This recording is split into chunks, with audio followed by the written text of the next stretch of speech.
One of the things about the investing business, which is so much better than baseball, is there are no called strikes. So we can let hundreds and thousands of ideas go by, and it doesn't matter. So it doesn't matter if we miss something that goes up 10x or 100x or 1000x. What matters is what we actually invest in. So it's a very forgiving business from the perspective that we don't really need to know everything about everything. We don't need to act on everything. We can miss lots and lots of stuff, and it can still work out well. And the advantage, so just say no fast, is what it does is it frees up a lot of time. So if you're going through companies, and many times when I look at a business, most businesses I look at, I'm done in seconds. Maybe it takes 10, 15, 20 seconds, because I'm generally looking, like for example, on a typical day in the office, people will send me investment ideas, which is great. I love to receive investment ideas. So, it's mp@pabraifunds.com. Feel free. And so when I get in and I look at these ideas, I just look for two numbers. I look at what is the stock price of whatever idea is being pitched, and what is the person saying it's worth. And unfortunately, most of the things I receive will be like, the stock's at 12, and here's all the reasons it's worth 16. And so when I see something like that, in about 10 seconds, I'm done. I don't even bother to figure out whether it could be worth more and the person missed it and so on. I just assume there's some intelligent person who thought about it, and I'll just give him full benefit of doubt that they've got it right. And so the same thing with most companies. When I look at them, if it doesn't hit me very strongly with some intensity in the first few seconds or first few minutes, I move on. And if it does have unusual traits, I think in 2012 I spent a lot of time, probably 2 months, doing nothing but studying Fiat Chrysler and General Motors, and so it frees up a lot of time to study the businesses, but you've scanned a lot of stuff on the horizon before letting things in. Many times things will come together in a very rapid time frame. Warren Buffett talks about that he got a cold call from a banker who suggested to him that Dairy Queen, which was privately held, was a company that was available for sale. And so Warren said, well, we have our acquisition criteria listed in the annual report. Does it meet all the conditions? And the guy said, yes. He said, well, send me the numbers. And I think in less than half an hour, Berkshire had made an offer and they had a deal. And so there was no way Warren Buffett could have looked at Dairy Queen before, because it's not a public stock. But he knew enough of the business to understand that basically, franchise restaurants, there's a certain way you can look at them, and you can figure out kind of what they're worth and what you ought to be paying for them, and so on and so forth. And he went through that math really quickly. Now he had an investment at that time in McDonald's, which he probably studied at some length, and that probably got him where he needed to be. And so in the quest for investments, be unreasonable. So don't settle for, this thing is at 13 and it should be 18 and that sort of thing. I always tell people, please try to send me things which are PE of 1, because PE of 1 is great. Maybe PE of 2, and I can deal with that. Single-digit math is easier to deal with, and such. And so basically, there are over 100,000 publicly traded stocks on the planet. There are always things going on with different companies getting into distress or high growth or various other things. And because these are all auction-driven markets, by definition, they have wide swings. You can throw a dart at a New York Stock Exchange company, look at the 52-week range on the company, and it would be something like $75 to $150. And if you pick a random home in Palo Alto, that is not the fluctuation in the stock price, in the home price. And so auction-driven markets have this nuance where they kind of either get euphoric or they get pessimistic, and they might do both in the same year. And so that's what leads to the distortions and mispricing, and that's what we can take advantage of. Mohnish, I'm going to pick up right from where you said, the stock is at 12, your target price is 18.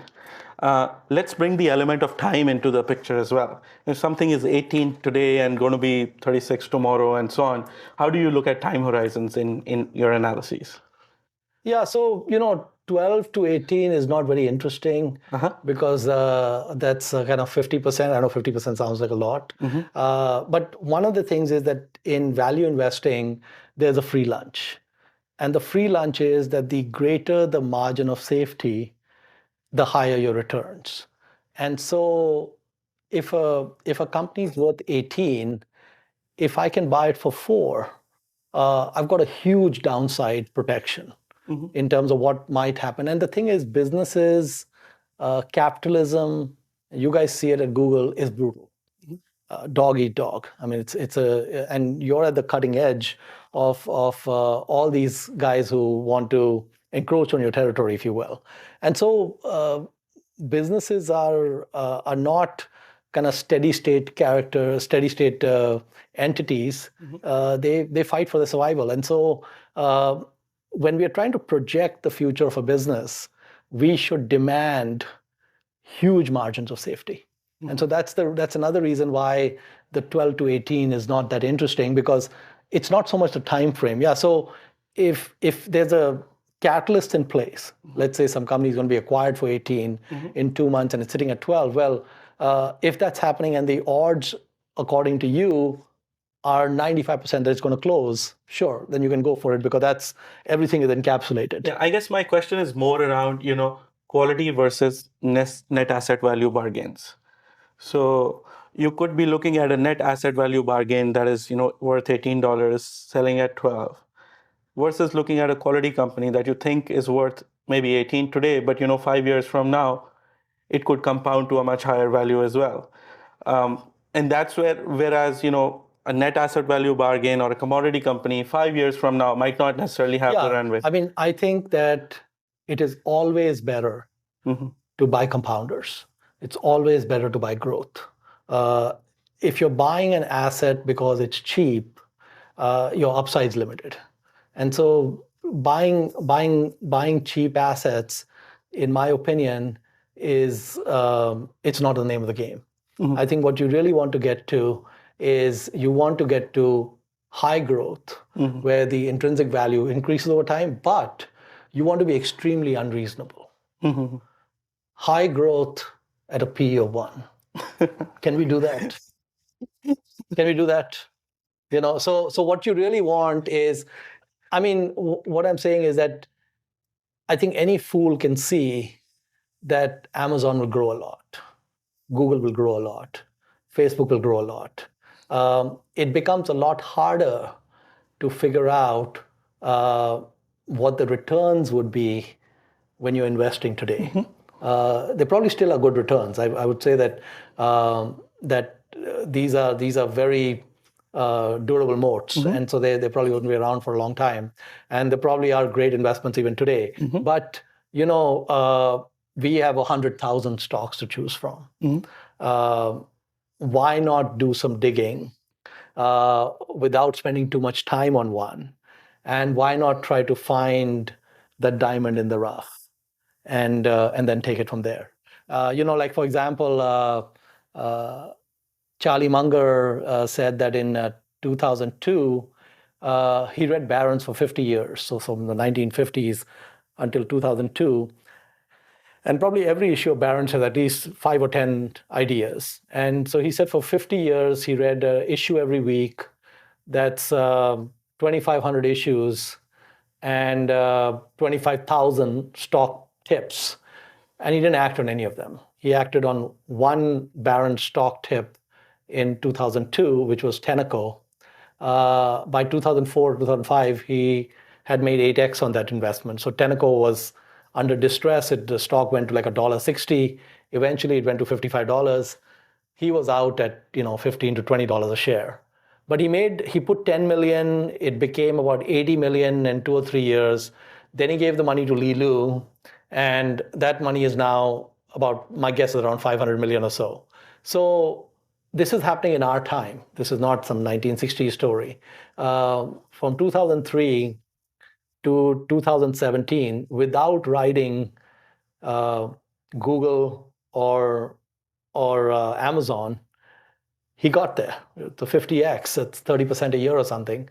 So the thing is that what caused that? Well, what caused it was extreme patience, coupled with extreme decisiveness, coupled with being very unreasonable in terms of what he wanted in terms of valuations. And that's the mantra. Mohnish Pabrai says you don't need 10 or 15 great stocks to become successful in investing. You just need one. Think about it. There are thousands of stocks trading across the world, but finding a single extraordinary business can completely change your financial future. Most investors waste time chasing too many ideas instead of patiently searching for that one high conviction opportunity. Pabrai believes investing is not about activity, it's about waiting for the right pitch. Even one stock held with conviction over many years can create massive wealth through compounding. He says the real challenge is not diversification, it's having the patience, discipline, and efforts to find that one asymmetric opportunity. So instead of asking which 20 stocks should I buy, maybe the better question is, what's that one stock that can truly change my life, isn't it?